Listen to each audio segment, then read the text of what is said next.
This is the final video to fix error code 0xc0000428 that stops Windows 11 from booting. And if you're seeing a black screen or a message saying your PC can't start, you're not alone.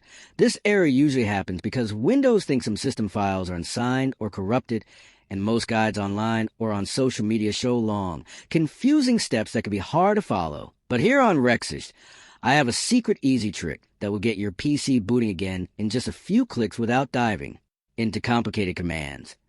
And if you want to make a full step-by-step tutorial showing exactly what to do, comment below and I'll cover everything clearly so even beginners can fix it fast.